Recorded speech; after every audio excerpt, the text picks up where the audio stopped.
rolling. Yeah. So I don't think that it's too much of a leap once you understand that what's fundamental is conscious, or that the alternative requires magic. You remember me saying that in the debate. All you have to do is look at what the implications are. So if consciousness is fundamental, then consciousness is all powerful.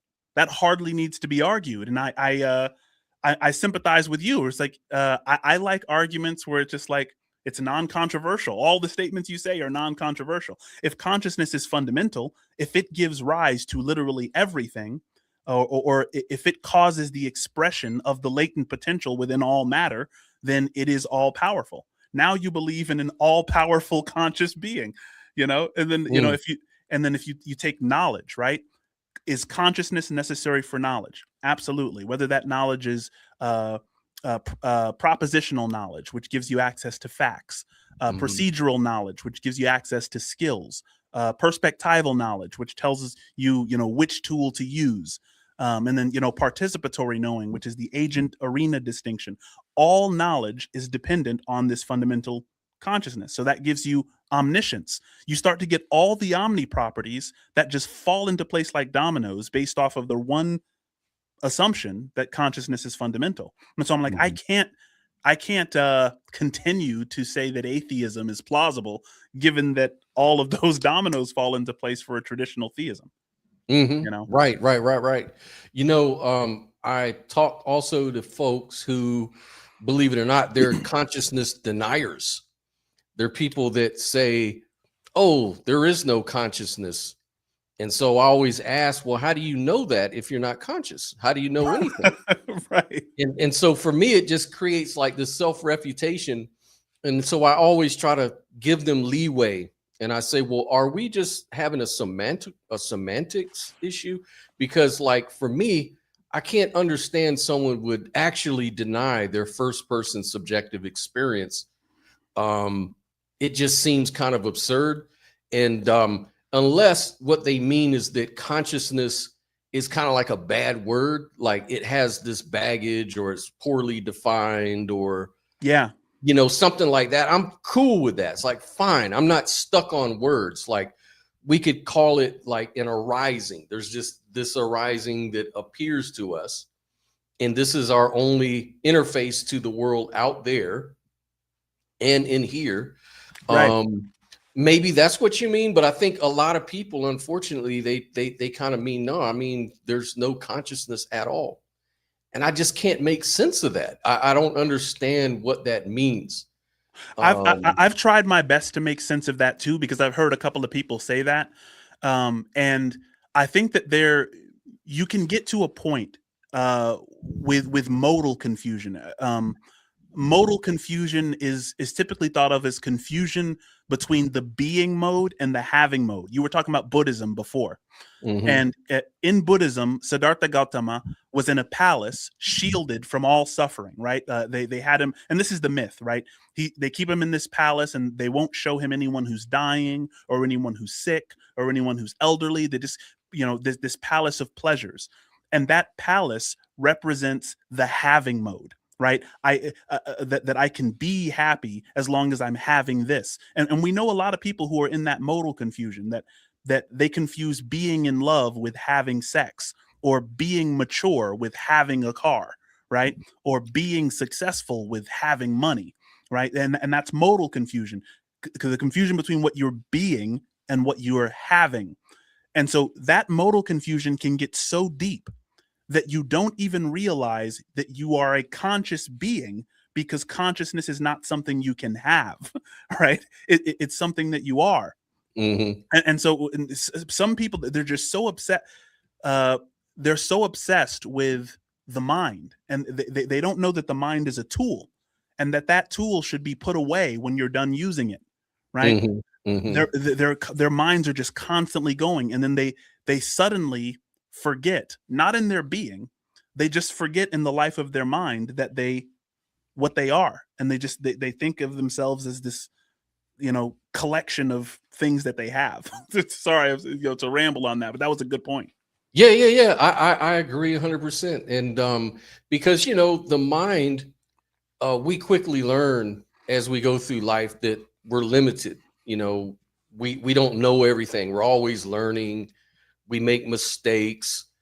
We fall for hallucinations and illusions and party tricks and magic tricks and stuff. And so if you were to conflate the mind with consciousness, well, there's no way in hell you're going to say that the consciousness is God or the consciousness is the substrate of reality, because it's like you really have a low bar then for what's fundamental reality, because this consciousness we're talking about seems to be full of illusions and delusions and you know, extrapolations and stuff like that. And it's really important, like you just did, to make that distinction, you know, that, you know, you have the mode of the mind, which is, you know, limited. We all know that. We already start with that. But then there's this other quality to the mind, which is this observer, where all of these qualities, the qualia, arise within you. You know, it's connected deeply with your thoughts and your observations. And so you have all these feelings, you know, all of these things are unexplainable. They're ineffable. In fact, you can't really, like, in my view, I can't even really explain to anyone what it is to have just a mundane experience. Like I could say, you know, I feel kind of cool today. It's warm in here. It's cold outside or whatever. I can't really, I can tell you descriptors in language, but that doesn't really give you that feeling of what it's like for me to be warm and to be, you know, to notice these differences of the weather and stuff like that. So that's a really weird thing. And you know, we talk a lot about the hard problem of consciousness. So what is your thoughts about the hard problem on that? Is it a conceptual problem or is it a real problem in your view? I think it's a real problem for the materialist. I mean, the materialist wants us to believe four things. One, that you are conscious, which is okay. It's like, yeah, I'm conscious. I get that. But then the second thing they want us to believe is that other people are conscious. And of course, you can't defeat hard solipsism, but that's reasonable. It's reasonable to suspect, you know, my wife touches the hot stove. She responds in the same way that I do. So I can infer that she's having the same qualitative experience as I do, right? That other people are conscious besides myself. But then the materialist wants us to believe in the third thing, that there is something outside of the field of experience. And that's why I say that, you know, the idealist is really the true skeptic, because they won't move into step 3, you know, without a justification. And the materialist can't justify that. But not only do they not justify step 3, they move on to step 4 and say, not only is there something outside of awareness, outside of the field of awareness, but whatever that thing is gives rise to the only thing that we know exists, namely consciousness. And by that time, the idealist is laughing. It's like, I can't grant you 3, let alone 4. Mm-hmm. Right. And so the hard problem, I think, just asks, like, how do we get from matter, the properties of which do not predict anything like consciousness? I mean, mass, charge, momentum, amplitudes, frequencies, vibrations, and none of those things predict the taste of chocolate or the feeling of heartbreak. So how do we go from that to that? You know, I sometimes I say, like, you know, if I was, you know, invited someone over for a you know, dinner, and all I had in my fridge was, you know, let's say I have a classic bachelor pad. All I have is, you know, some apples in the bottom drawer. I have some mustard, you know, and I have a grape crush, a grape soda. You know what I'm saying? Mm-hmm. And I say, look, I'm going to take all these ingredients and I'm going to produce a classic lasagna, you know, a classic Italian lasagna with garlic bread to go with it. Right? I don't have the tools to complete that. It requires magical thinking to assume I can go from those ingredients to the thing promised. And so that's the hard problem, is how do we get from this thing to this thing? And it's not even come close to being solved. I think Daniel Dennett tried to explain consciousness away. in his book called Consciousness Explained. He actually admitted, Daniel Dennett, before he passed, in a couple of interviews, that David Chalmers himself had written and said, "You don't understand the hard problem." You know what I'm saying? Right. I think Sam Harris does, by the way. Yeah. Sam Harris does understand the hard problem. Yeah, he does. And he's Sam Harris is non-dualist as well. And but he's more, at least a few years ago, he was more like a materialist monist, I guess. But there has been a shift, and I'm not really sure. I know his wife, Annika Harris. I know she's more of an idealist, yeah. Yeah. Right. And she's mainly she's kind of even went from panpsychism to a more idealistic view. From what I saw in her last interview, it seemed like, in the way that she expressed it. And I know that must have had an effect on her husband. So Sam, I saw a recent kind of a debate or a discussion in this materialist kind of assumed, I guess, the old Sam Harris, and started saying, yeah, we all know that, consciousness is just what the brain does. But, there's people out here that are disconnected from reality, and they say this and that and this and that. And he got kind of defensive. He was like, wait a minute. No, don't say that, man. They're not disconnected from reality. I think that a case could be made that maybe you're disconnected from, and it got kind of like weird, cringy. So I was like, oh, sure. Yeah. So people are shifting. I mean, it's like you said on your debate with what was the guy, Dave? Danny Philtalk. Yeah, Danny Philtalk. That there isn't like a huge upsurge in panpsychism, but there is some kind of shift within the philosophical community towards a more openness, at least, to discuss mind first kind of ideas. And I think this is a reaction to just having no answer for the hard problem after David Chalmers kind of coined it 30-something years ago. I know that, I don't know if you're familiar with like Christoph Koch, who is integrated information theory. Yeah. So he, of course, being a neuroscientist, and he sort of was a materialist, basically. But now he's an idealist all the way. And is Christoph an idealist now? I know he was heading in that direction. Yeah, he is. He mentioned that. Also, Robert Lawrence Kuhn is an idealist. He no way. Yeah, really? You can believe that shit. Yeah, I just found that out not long ago. What is happening with the world? Yeah, I don't know, man. They're shifting. I'm telling you.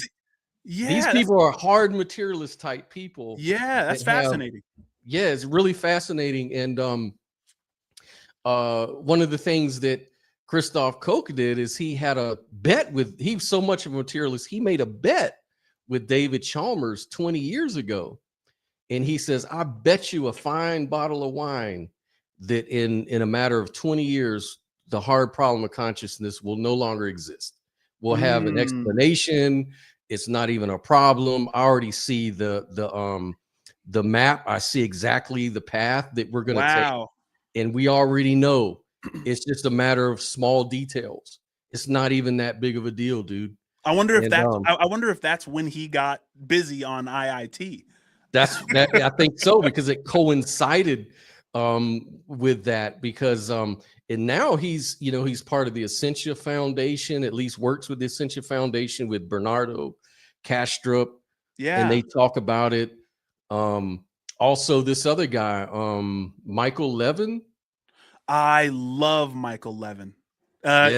He's a super genius biologist, in my opinion. He's doing a lot of cancer research right now. Yeah. So he puts the mind first theory to Michael practice. Levin does. Yeah. Bro, yeah. Dude, I've been asleep.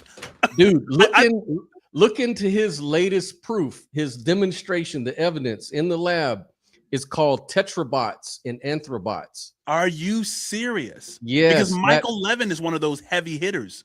Yes, he is. He's like a CEO, president of his company, and big time guy. But yeah, he's developed based on an assumption. He's like, if evolution is just blind and it's not guided by some, pattern in nature, kind of like a mind-like pattern in nature that directs evolution in some kind of way, we should be able to test for it.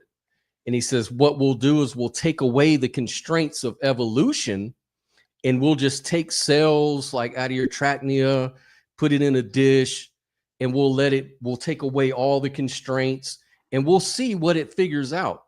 Because if it figures out how to get food and energy and all this stuff, that means something has ingressed upon the structure itself outside of just blind chance and, the environment. Kind of determining, the mutation or whatever. Yeah. And sure enough, he's got anthrobots that do intelligent work. It's demonstrated over and over. So he's got these anthrobots, and then the other experiment that he did, flatworms are a perfect organism to do this kind of test, because you can cut their heads off and they grow them back. Unlike human beings or any other kind of animal. And I heard that they retain the information that was taught to the previous brain. Right. Yeah. So it's just growing brand new neurons, brand new brain, yet it's retained its memory. I heard Michael Levin make a statement like that about butterflies, about metamorphosis, where the caterpillar's in the cocoon and its brain essentially entirely liquefies because it needs it needs a new brain plan for the new body structure, but the butterfly retains information taught to the caterpillar in trials. It's like mind-blowing stuff, right? And the implications are, of course, that the brain, and maybe this is one of the implications, that what Bernardo Kastrup says, essentially that the brain is what conscious activity looks like from a third person perspective. Right.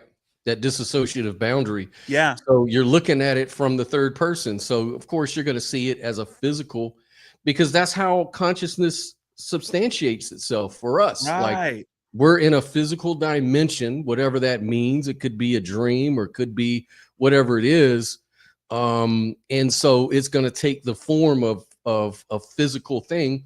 And so for me, you never really see, a lot of atheists and skeptics will ask you, materialists, physicalists, they'll say, give me an example of a brain outside of a body. Then if that's true, show me consciousness outside of a brain. That's what they'll say.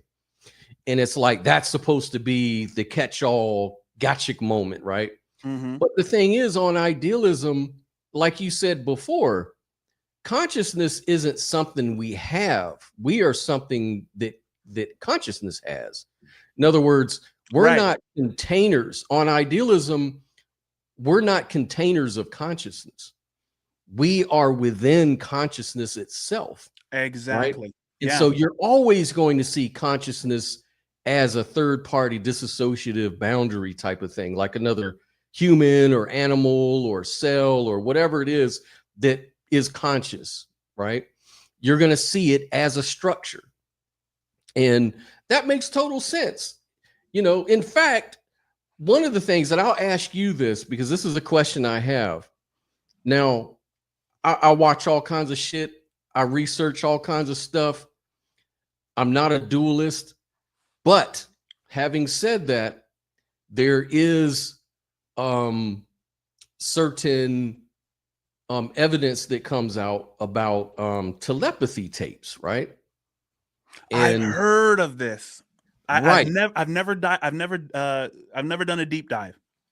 So from what I understand, I did a lot of research looking for the debunking of it, looking for anything that's going to, make it kind of, a big scam or whatever that I was expecting it to be. But it turns out that it's really not. There is a lot of evidence. There's a lot of support for it. So this has something to do with autism, yes? Yes, the autistic kids, they're nonverbal, and and even blind kids that can't see, they can tell you all of this stuff that their mothers or people they know have written down on a piece of paper. They can predict it and write it down or tell you or something like that somehow. in different ways. And so I was just thinking, if this was the case, if this telepathy was real, if it turns out that this is the case, what does that mean for idealism? Because idealism is a non-dual type of thing where there is no consciousness contained within people. Now, would that mean that consciousness would be porous like that? Like it would be able to be seeped out? Why is it only for certain people? It just opens up a lot of questions. I didn't know if you had any thoughts on that at all. No, and I haven't gone really deep into the telepathy tapes. That it's so popular that as a, in the back of my mind, I know that had something to do with autism. For me, idealism is a reduction base in metaphysics that's special for a few reasons. It's like, I really think it is a beautiful idea. Not only that it's plausible, but it's truly a beautiful idea. Like the embodiment of idealism as a metaphysical position causes you to, you mentioned Rupert Spira before. Rupert Spira says, love is the felt recognition of our shared being. Right. Mm-hmm. And I was like, when you embody idealism, what it means, oh man, life opens up in a really beautiful way. And so for that reason, I like to be extremely careful with things which are not super established and documented. Right. One of the reasons that with Phil talk with Danny, right? We got into that back and forth about the hard problem, and he was like, well, show me the paper, right, where this is a problem where neuroscientists haven't figured out what consciousness is.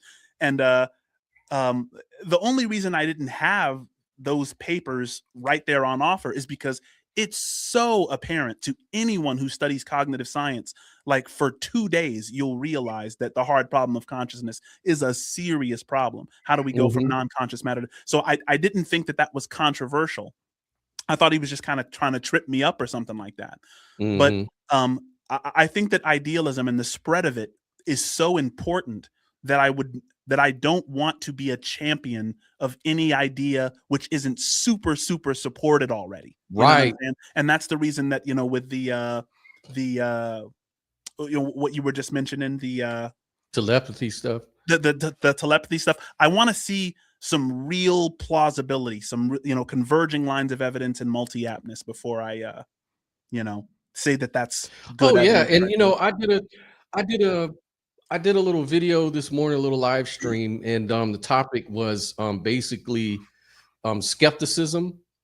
Yeah. And I kind of talked a little bit about Pyrrho of Elis. I don't know if you're familiar. It's like a Greek philosopher who founded this thing called radical skepticism, right?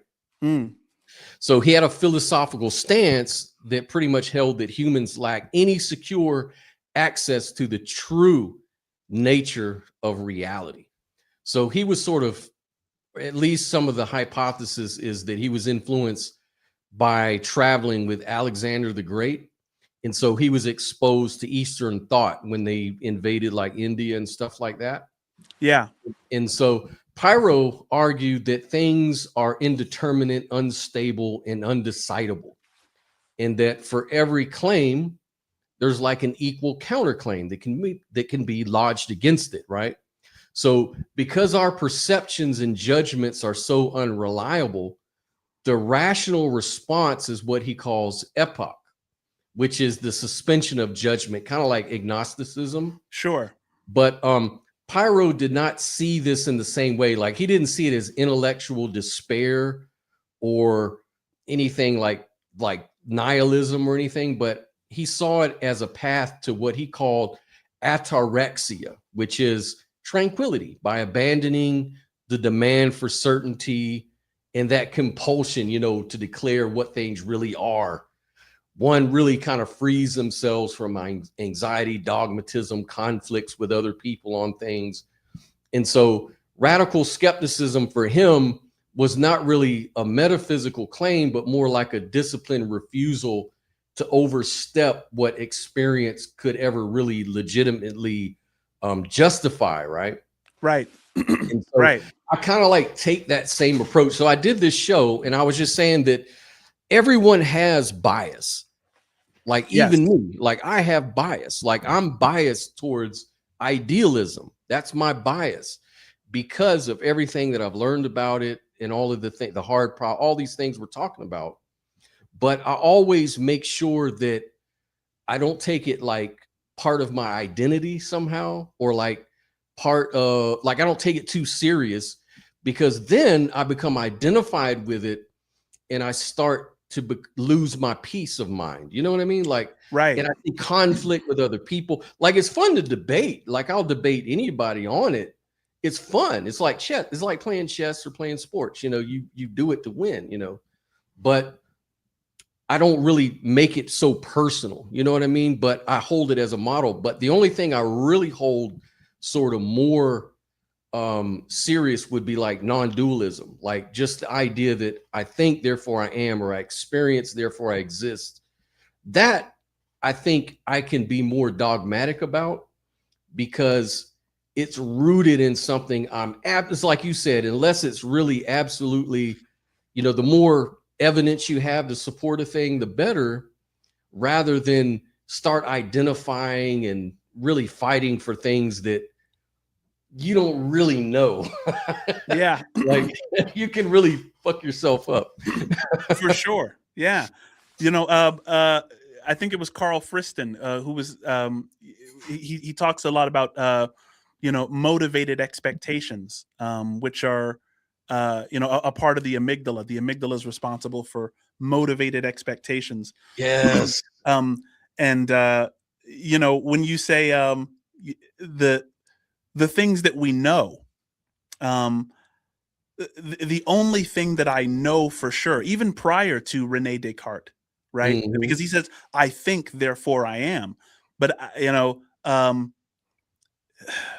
the confusion with that is that, you know, thinking, you can turn off thinking, um, and still be, right. Mhm. Being is prior to thinking, um, and so as long as you're not identifying with anything transient, with anything that dies, and this kind of gets to religion. This is where I go from being idealist to being Christian.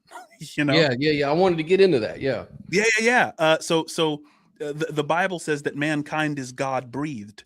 That God breathed into Adam, and Adam became a conscious being. So Mhm. we are borrowing consciousness from this meta consciousness, from this wider consciousness. You know, that's essentially idealism there. And all of our knowing is something which is borrowed from this greater knowing. And I think that's why we feel impinged upon to learn more and to access more, right? And then the more you identify with the mind, it can become greed. It can spiral out of control, and it can trap you, right? And so the connection to God becomes crucial for that reason, so that you can know it's like, when I die, I will remember God. I will Mhm. reestablish membership in God, right? Mm. Such that now I can just kind of relax, and it can have this lucid dream, right? Mhm. Um, Mhm.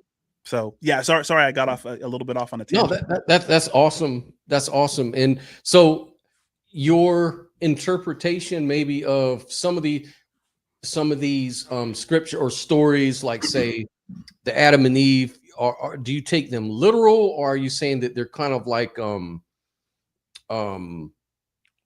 analogs maybe in a way? Yeah, I think that when Genesis was written, the correspondence theory of reality, uh, I don't know if it existed yet. It certainly wasn't popular. They were storytellers, and they spoke through stories.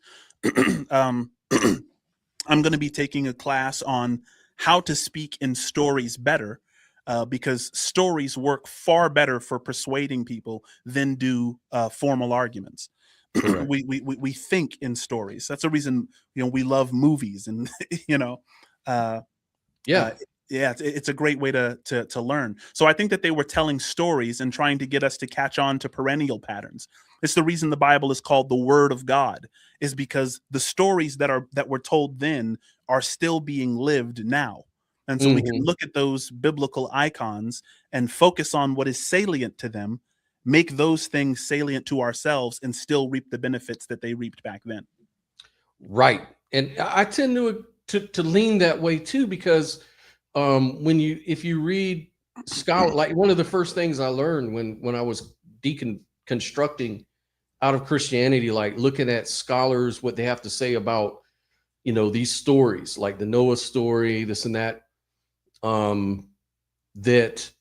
that was the mode of conveying information. Like people back then, they told stories. That was how they promoted moral teachings, was through parables and stories and things of that nature. Right. And what happens, unfortunately, is, around the, 18th, 19th century, there was a shift where the Western thought was projected onto how you actually read the scripture. And so nowadays it's very common for literalists to be around arguing for literal interpretations of the Bible.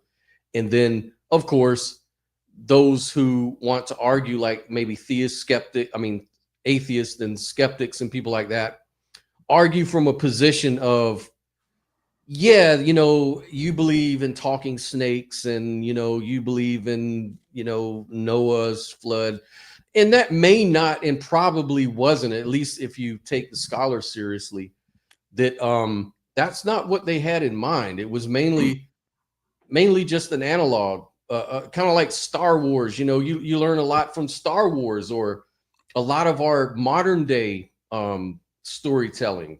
Sure. Yeah. A lot of those have some of the same themes. In fact, you listen to what was his name? Peterson. Damn, why can't I think of his name? Yeah, Jordan Peterson. Jordan Peterson. Yeah, he talks about that, a lot. And he's got a point. A lot of the stuff is a way of just conveying messages. That's how ancient people spoke. Yeah, and look, some of us are more, I'm fascinated by something which has survived thousands and thousands and thousands of years and still speaks to billions of people on the world today. I think you ignore something like that at your peril. You mentioned Noah's Ark. Ark is the same root word as the word archive, to preserve something, right? Mm-hmm. And so the idea behind Noah's Ark is that when the world becomes sufficiently corrupt, it becomes very important for those of us who are wise to build an ark, an archive, to build something which can outlast the storm that comes when the world is corrupt. And so for me, I see Noah in Dietrich Bonhoeffer in Germany. I see Noah in Alexander Solzhenitsyn during Stalin's reign. You have lots of people who played the part of Noah throughout history, right? and mm-hmm. the Bible captures that narrative. And so, it's and people say, oh, you build a big boat and you put the elephants and the giraffes on there or whatever. That's what we teach kids in Sunday school, and it teaches them. But he said, when you get to be an adult, you look and say, wow, there's some really, really intense wisdom, I think, that's in there. Yeah. Now, let me ask you a harder question, though. And this kind of gets to Christianity, what people call like the core tenets of Christianity. One of them being that Jesus was divine and he died for your sins and he was raised on the third day. Do you take those core beliefs literal? I think that Jesus was God. The Bible says that Jesus was the firstborn among many brethren. So I think that Jesus lived his life in order to show us that we are the same thing. I think even the Apostle Paul had a realization when he said, let this mind be in you, which was also in Christ Jesus, who thought it not robbery to make himself equal with God, but humbled himself. And so, yes, I do believe that Jesus was God. On the resurrection, I don't believe that, and this is where I really, really part from a lot of contemporary Christians. I don't believe that belief in the literal resurrection is necessary for Christianity. And that is going to separate me from a lot of Christians are going to say, well, you're not a Christian if you don't believe that the resurrection of Jesus is necessary for salvation. Jesus talked about salvation a lot, and he never made his resurrection, even after he resurrected and continued to teach in the book of John. In the earliest gospel, which is Mark, we don't see the resurrection. And so we don't see the resurrection in the book of Mark. At the end of Mark, the women just kind of find the tomb empty, and they go out and don't report it to anyone. And that's the oldest narrative we have. So if you're saying that the resurrection and the belief in the resurrection is necessary for salvation, then that means Mark is not a gospel. I think that Mark is a gospel, but even in John, where Jesus does resurrect and he goes to preach and teach, he never says, even post-resurrection, hey guys, just to let you know, this resurrection and the belief in this resurrection will be necessary for the church, right? What's necessary for the church is what what Jesus told Peter. On this rock I shall build my church. Peter said, you are the Christ, the Son of the living God, right? So that's what's necessary to be a Christian. So Robin Hood, how you doing, Robin Hood? She's asking, if the story of Adam and Eve is not true, what does that say about original sin? I think the story of Adam and Eve is true. I just don't think that the writers had a correspondence theory of truth. I believe that they told the truth in a story. And the story runs something like man and woman were made self-conscious. The woman was made self-conscious by a snake, and the man was made self-conscious by the woman, which makes a lot of sense when you think about it, right? But when we become self-conscious, we want to hide our flaws, right? I want to hide my vulnerabilities, right?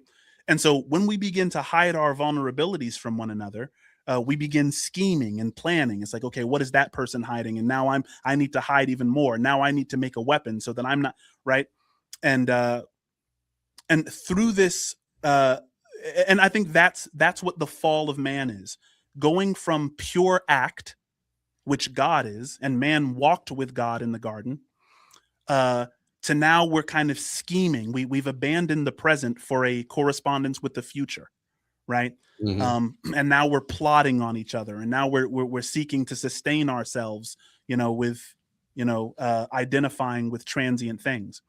And that's what Satan represents. Whenever you see Satan in the Bible, it's a temptation to identify with something which dies, and to trade your eternal presence for something which is transient and temporary. You see it in Job, you see it in Adam and Eve, and then finally you see it in the temptation with Jesus. Yeah, it's like a perennial sort of teaching. Right. And, yeah, and it's kind of like the ego is represented as that dualistic sort of fall from this sort of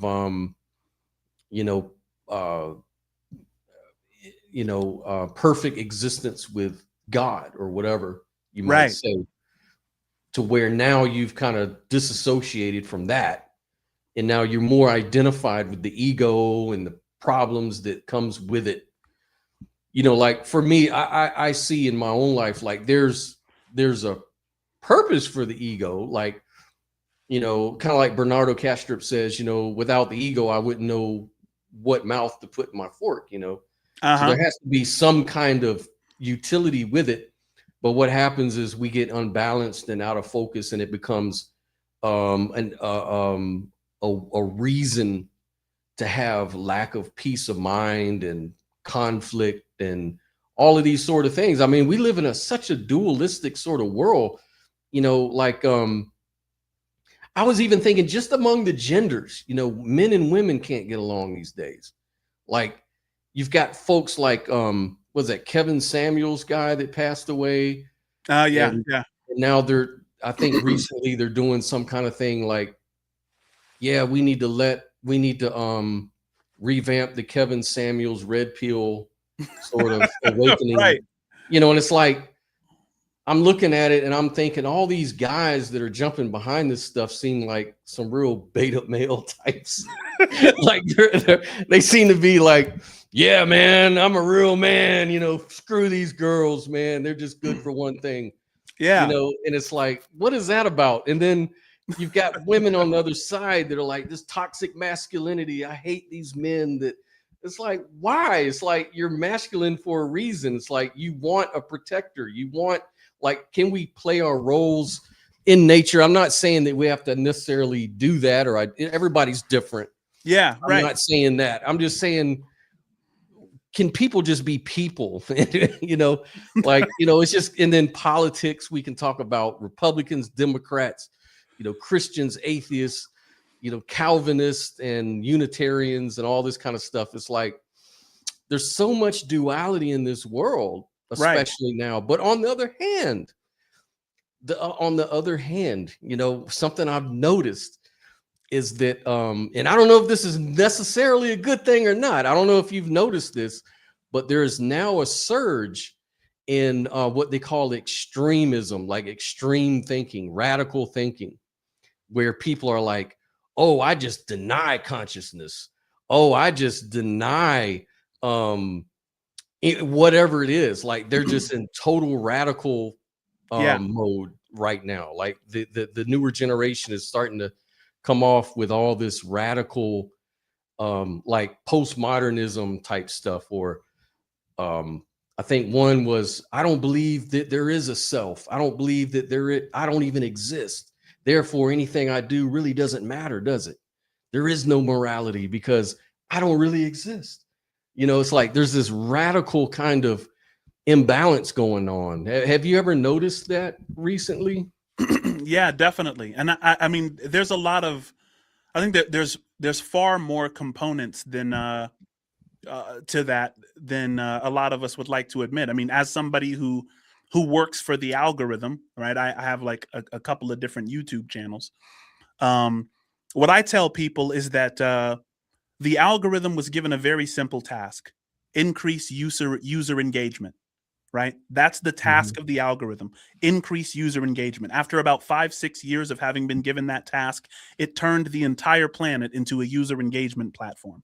Now presidents are decided on how much user engagement they can accumulate. And what the algorithm discovered is that you will engage with content that causes you to be afraid more often than you will engage content which reflects reality. Right. And so I think one of the reasons for that polarization and for that dogmatism that you're seeing from that radicalization is because people are beginning to fear that they have to say something radical in order to be heard, because the internet is that way. Right. And like I have more content on the internet than I have friends in reality. Right. I mean, I have 6 or 7 close friends, and I have my wife who I spend the majority of my time with, and but I mean, on the internet, man, you can find contradictions between what I thought a couple of years ago and the things that I believe now. And, there's so much content. And, so as someone who has the privilege of actually sitting with people and meeting new people all the time, and that's what I encourage people to do: actually sit in front of real human beings. And I think you'll find that they're not half as radical as the internet would make them seem. Because right now, you can't just call your political opponent intellectually lazy. That won't get you clicks. You have to call them a Nazi. You have to call them a communist. You have to call them a whatever. You got to use the worst name in the book. Right. Yes. And the mind is so programmable. Like I used to be involved in when I used to live in Las Vegas, and so I worked at all these different resorts and stuff back then, right?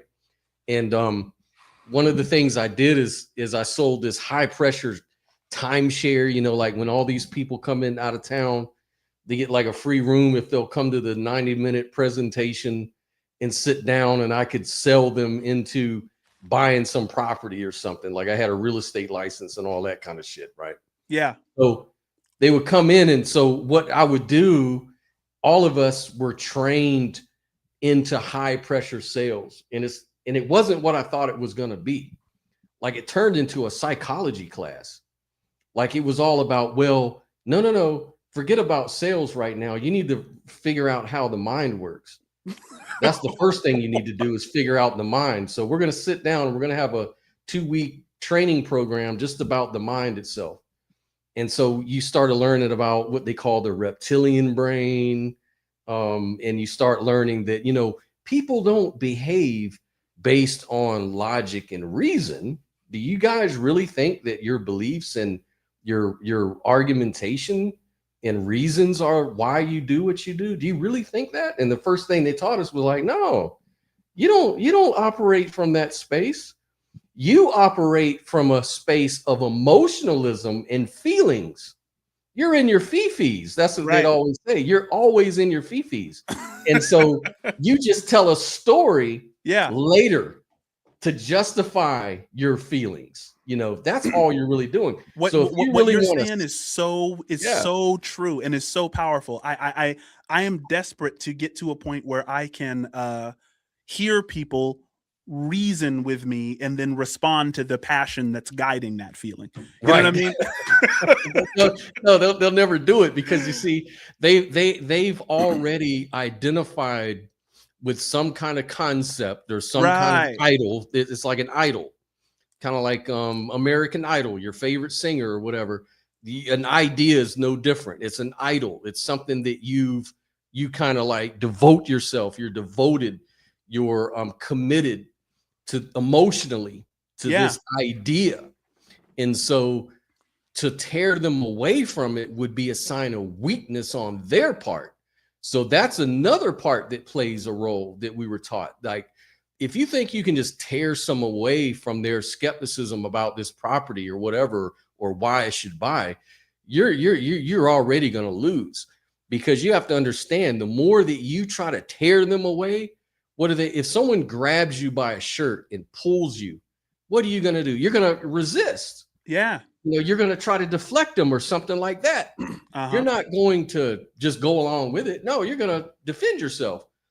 That's how important this shit is for people. When they have a concept and an idea, they're very defensive about that because they've identified with it. And so you don't want to approach them that way. You want to simply shift something very simple in their mind on their terms. You want to make it mutual to where they are invested in the idea, like, oh yeah, I can agree. You're right. I do believe that. And then say, yeah, so the next logical step is what? Oh yeah, to go ahead and buy this property. There you go. Let's sign up right now. I can help you with that right now. I'm the guy. I can help you. And they'll be like, oh, okay, you know. And it's the same thing with selling people on anything, any kind of idea, anything like that. You have to maneuver around their emotions, because that's the motivator. That's how humans evolve. You know. Let me ask you something, because you got me thinking. When I was excuse me, when I was having that debate with Danny, and you heard me use the word magic, right? Mm-hmm. Like, I'm thinking now, I wasn't trying to do this, but maybe like subtly I was trying to appeal to his passion. Not to be a magician. You know what I'm saying? I wanted to talk about that, because you did exactly what I'm starting to do. Is I'm starting to reframe, because a lot of times skeptics and people like that say, well, you believe in magic. And of course, we're trying to say, no, it's not magic. There's actually what you're believing in is magic. Right. But we rarely talk about that, because we don't want to open up a can of worms, so to speak. But I think it's a can that's worth opening, because if you think about, what do we mean by magic? Like you had mentioned, I don't mean sleight of hand. I don't mean ignorance of what's behind the curtain. I mean real magic, like magic, like things coming from nothing type magic. Mm-hmm. And the what's before you is either believing in magic or having some sort of logical explanation for things, right? So now I would say one could appeal to magic and say, you know what?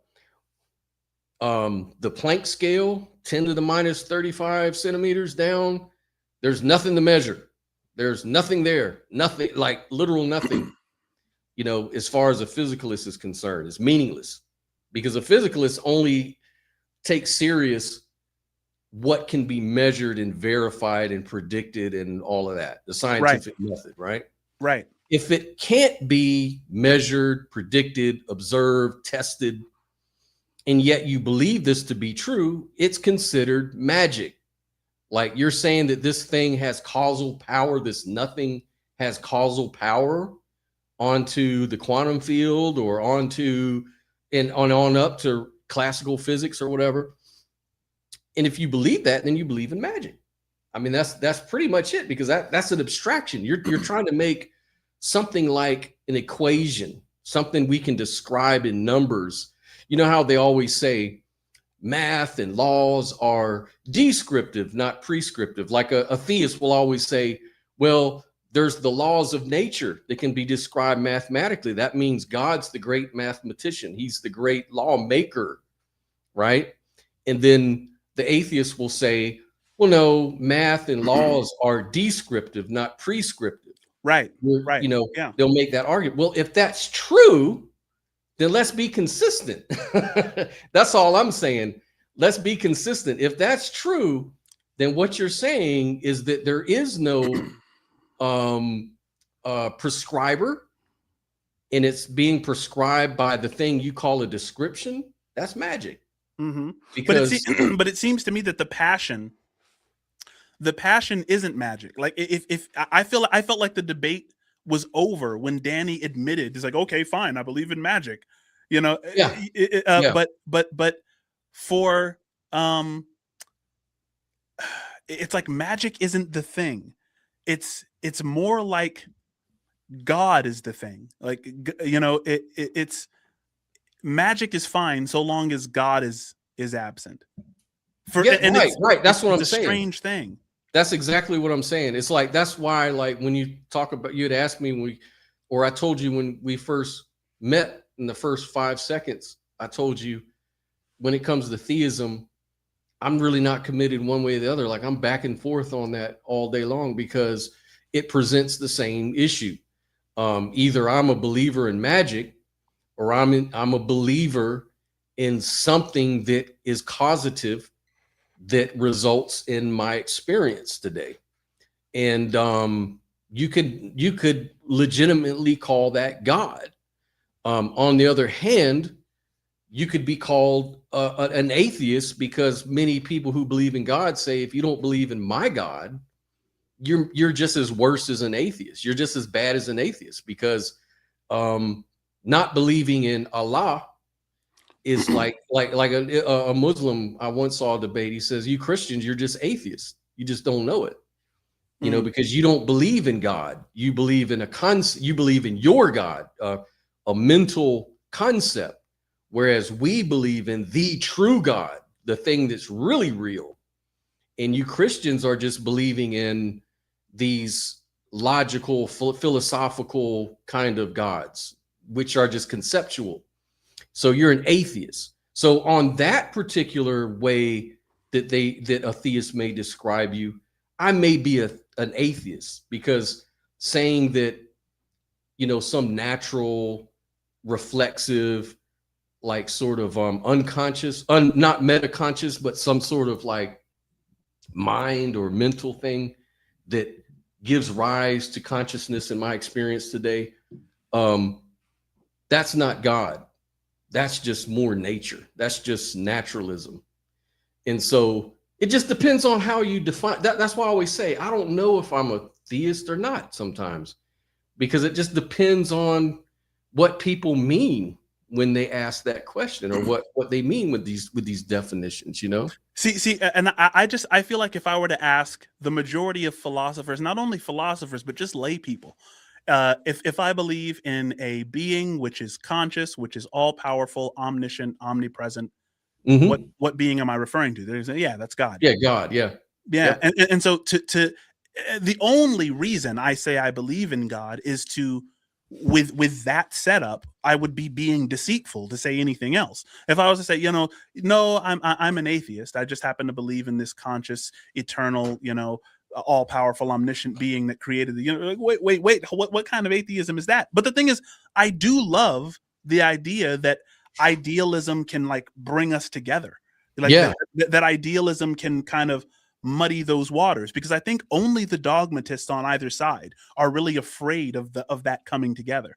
You know, there's atheists on this side that just want to stay as far as possible from this side, and there are people on this side who are just terrified for their salvation. It's like, I don't want to go anywhere near this side.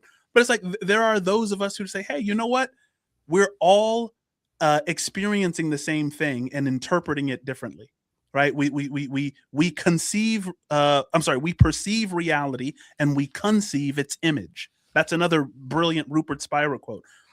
We perceive reality and we conceive the image of reality. So it's like I'm willing to forgive all the superficial differences. Yeah, and what they call word phobia, like being scared of the like that's what I try to be observant in myself. Like I know because I come from such a hardcore religious dogmatic bullshit kind of situation in religion, right? And I got so like cringy, like when I got out of it, it became like that's the farthest thing I'm ever gonna come towards ever. I promise to myself I will never be a theist again because I understand the danger. And so I was hurt, I was burned, I was church hurt, I was all that. Yeah. So, and then epistemically, I didn't have any good grounding either anyway. So it all kind of just worked together on that, right? Can I ask you, how did you notice that about yourself? That's a mature thing to say. A lot of people never get to the point of admitting that they were church hurt or that they have some, or even to say that, hey, I'm biased. It's like, I say that about myself. It's like, I'm biased. I have my biases, I have my blind spots. Like, how did you get to the point where you could actually metacognize that? Yeah, because a salesman, a salesman came in and tweaked my emotions. That's why. Yep. Nope. I swear to God, that's exactly what happened. I used to work at the state police of Virginia, which was a big old compound. And back then I was just a kid. Like I was about 22 years old. And I was a Jehovah's Witness back then too. Mm-hmm. And man, let me tell you something, man. When I was a Jehovah's Witness, I woke up eating and sleeping and drinking that shit every day. Like I was like the Apostle Paul, man. I was like on fire. Like I didn't just go door to door on the specific day we're supposed to go. Like, no, I went right after work. Like after work, I was knocking on motherfuckers' door. Hey, we got to talk about this. Like you need Jehovah, you need Jesus, you need all this. And I would love to talk about it. I was really fired up about it. Well, there was this atheist that I worked with that noticed that about me. And he was really, really smart guy. Like he was very well versed in skepticism and things like that. And and one of the things that we kind of prided ourselves on was logic and reasons. Like we'd always say, like in Christendom, it's all based on feelings, and they tickle your ears, like Paul said. The false religions are people that fall for the philosophies of man and the what sounds good, but it's not about your feelings. It's about what are the facts though? What is the truth? And so I was really about that. Well, this atheist would just expose me for my feelings and show me that my shit was not rooted in logic at all. It was just and he would show me that in so many ways, right?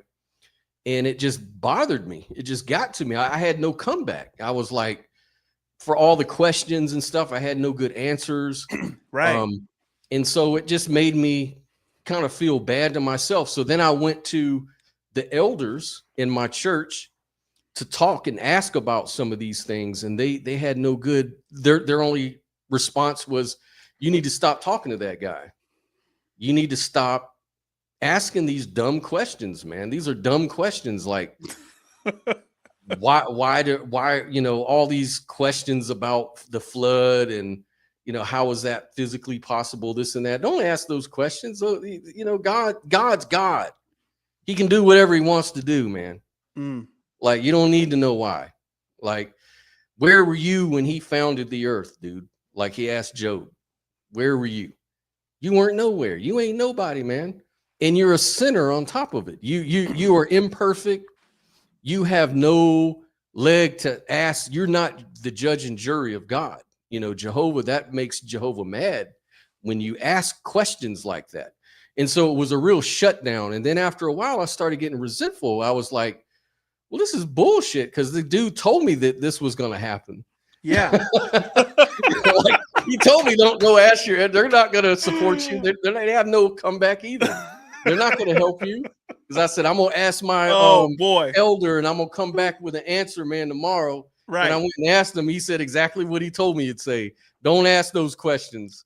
And I was like, man, you're, and it just let me down. And so that's kind of what moved me.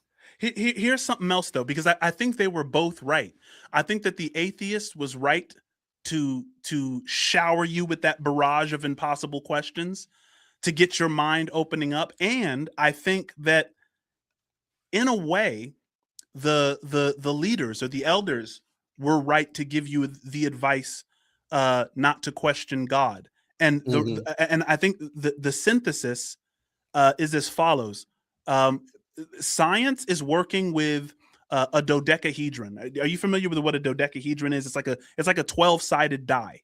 Yeah, it's like a geometrical shape. Yeah. So if I have a die with 12 sides and 11 sides of the die have the letter A written on it, but the 12th side has the letter B written on it, I can cast that die a lot of times and only see A, right? It doesn't change the fact that we might roll a B. So the scientific community, as long as they're rolling A's, a lot of times those of us who are not super scientifically literate assume that there are only A's out there in the universe, right? That, science has tested this over and over and over and over and over again, such that we can finally conclude that nothing else will ever happen in the future that isn't like the past. But David Hume, the Scottish atheist philosopher, I think he put all that kind of reasoning to bed. He's like, you don't have the right to assume that the future will behave like the past, or that the past behaved in all instances like the present, right? Yeah. And so I think the problem of inference, for sure. If what that pastor or elder might have said, I think more accurately, is like, look, your desire to understand everything, or your tendency to believe that past events have to line up with present events and future events in this one-to-one correspondence, that type of belief system is going to let you down. And it's going to lead to a certain kind of meaninglessness in life, right? We need a narrative order, a nomological order, in order to have meaning. And if you don't have meaning in life, that's, synonymous with drug abuse, homelessness, boredom, stress, anxiety, right? So it's not for no reason that those miracles are a part of the narrative. And so I've recently kind of, because I was a cessationist in the Calvinist church. I believed that, we're out of the miracle age and miracles are just not something to be discussed or talked about. But I think that that a belief in miracles has some contemporary relevance. Yeah. And also what I usually do nowadays that I've kind of learned is to actually go into people's frameworks, into their worldview and critique it from the inside rather than trying to critique it from the outside anyways. Like with Jehovah's Witnesses, they'll make hard claims. They'll have hard assumptions and premises. Like they go along with classical logic. They base their arguments on classical logic. So in order to refute them, like I couldn't really use paraconsistent logic, like you were saying, like how, you're describing that, right? Like, this statement is not true, like how does that cohere on classical logic? It can't. It's a contradiction, but under paraconsistent logic, there's an explanation where there won't be this, what they call explosion, where, the worldview just kind of like falls into absurdity or whatever. But there's ways to actually argue for things like miracles, for things that don't necessarily line up with classical logical thinking, because you start factoring in other things that you may not be aware of. There's all kinds of different logics: quantum logic, fuzzy logic, paraconsistent logic. There's all kinds of different ways to reason. But people are mainly familiar with classical logic because we live in a classical world. You know, we live in cause and effect and this and that. And so most people, when you reason with them through a paraconsistent lens, they don't know what the fuck you're talking about. They're going to be like, dude, you're talking crazy talk to me, you know? And so you have to go inside. What I found is it's very useful to go inside. Like, suppose you're talking to a Jehovah's Witness who takes the Bible very literally. Then you can show them the absurdity of making those literal claims, because you can easily show in different areas where it doesn't stand up to consistency. And then because they take on classical logic, they'll say, oh, you're right, it does contradict, you know, because they don't know about the things like paraconsistent logic or anything. So if you go into their worldview, you can kind of deal with them a little better. I don't know, that's kind of what an approach I've kind of learned to do. I respect that. Have you ever did you see the debate between Jay Garfield and Bernardo Kastrup? Yes. Oh yes. my gosh, man. That was great. Jay Garfield with his paraconsistent logic opened my mind up, because, you know, I would love to have an interaction with Jay Garfield. And one thing that it would be cool for you and I to do, if you were ever up to it in the future, is we should watch that together. We should watch do a reaction. Do a reaction to that debate together. Right. And just let's do it, man. I'd love to do it if you're up for it. We can do it anytime. Let me know. Yeah, for sure. Because Jay Garfield shook my idealism a little bit. Did he have that effect on you? Yes, when he started talking about emptiness and stuff like that. Yeah. Dude. It still resonates with me to today. But, you know, that's why I don't cling too hard to certain models, because I understand there's different ways to look at it. But what that did do, though, is it did solidify my non-duality, though, because, you know, this was even brought up in a debate. The same sort of argument was brought up, ironically, by that Bible scholar when he debated inspiring philosophy. There's this guy named Michael Jones, and he's a Christian idealist. And I don't know if you're familiar with him. His name's and he has a channel called Inspiring Philosophy. He debated Richard Carrier. Richard Carrier, yes. Yeah. And Richard Carrier made the argument that well, actually things can come from nothing, because nothing has no laws to constrain it. Therefore, without any constraint, it will collapse into, you know, everything, right? So he was trying to make a similar argument, which really, to me, I was saying, all you're really doing, and I'm glad Inspiring Philosophy brought this out. Right. He said, all you're really doing is you're talking about non-dualism. You're just saying that everything is nothing and nothing is, it's like the same old shit we all knew. But it's a semantic problem, because Richard Carrier meant nothing in terms of the same way that that Rupert Spira uses nothing in that it's no thing. It isn't any particular thing, but it is not like the absence. It's not complete absence, right? It's got to be potential. There's potential there, right? That's activated. Yeah. That's the whole thing. That the potential. That's the whole point. Is and that's why philosophy was saying, no, you're just arguing for potential. Like, how is that any different than arguing for God? That's exactly how I'm trying to define my God, as that potential that activates, it actuates, and all of that. Like idealism, that's what it is. Like, now you get it, and you're trying to use it as an argument against me. Like, it was just so kind of ironic, you know. And it's like you say, I think a lot of people don't really understand what idealism is and what non-dualism is. They just think it's some sort of magic, you know, magical thing. And look, to their credit, I believed that same thing once upon a time too. I was like, dude, that sounds woo woo. Everything is a mind, you know, life is but a dream. What are you talking about? You know? Yeah. but the more I leaned into it, I'm like, oh, wait a second. You're taking the only thing I know for sure and building off that, as opposed to starting from a point of abstraction and Right. building up to, and so Exactly. That's the only difference. That's all it is. That little tweak changes everything. So let me get your advice, because I got to meet up. I got to meet up with a buddy of mine. But I want to, if you're really down, I want to let's get back together soon, especially to go over that debate. Yeah. But I wanted to ask you for your advice on something as a fellow idealist. Okay. Should I stop using the magic thing? Because it does seem that makes people recoil a little bit. And that's not my intention. It's truly what I believe about materialism.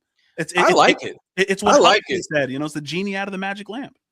I love it, because you need them to recoil. That's what they need. They need to recoil. They need to have that emotional kicker, because that's what's going to cause any sort of, if you're in a debate, you want to win. So if you really want to win, you want to throw them off their square. Mm-hmm. So that's a really good one, because if if as long as you define what magic is at the outset, you should be fine. Yeah, that's great. I like it. In fact, I want to use it more myself. Perfect. Yeah, legit. Yeah, man. Hell yeah. Well, I'm gonna let you go, man. I'm gonna get ready to go myself. And let's stay in contact through the email. Let me know when your next day, that you can, do it, and we'll definitely do that response video, reaction video. That should be a lot of fun, man. 100%. This was a blast. So hope we get together a lot soon. Hell yeah, man. Nice to meet you, brother. You too, brother. Take care. All right, man. Have a good one. You too. Thank you.